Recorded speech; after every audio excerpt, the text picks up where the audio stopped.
Isa nga ba to sa mga rason kung bakit wala pa pong EDSI? Alam naman po nating lahat na marami ang nag-aabang, mga senior citizens, mga supporters, commentators, mga good Samaritan. Ito po yung nakikita kong rason, Ayan, hello po sa ating lahat. Kumusta? Marami pong salamat sa Team EDSI na naka-tune in dito sa aking channel. Naway nasa mabuti po kayong kalagayan.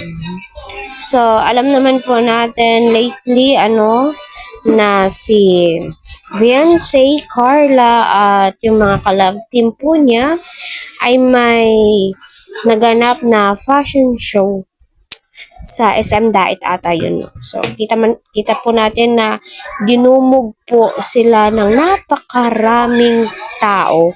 So, ayun. No, isa po yun sa mga dahilan kung bakit wala pa pong upload. Kaya, suportahan po natin kung pwede, marathon po natin yung uploaded video ni Kalinga Prab, no, na practice po sila at saka yung uploaded video na nasa SM na po sila. Kita naman po natin na ang ganda ni Beyonce, ni Carla, ni Ma'am Jack. Kita po natin kung gaano ka-supportive ang buong team Kalingap. Kaya siguro wala pa pong upload si Kalinga Prab kasi busy po sila sa paghahanda sa fashion show. Naway, ngayon na week, ay may upload na kasi marami na po ang nakakamiss. Halos lahat sa comment section ko, walang ibang sinasabi, Team EDSI, bakit walang upload?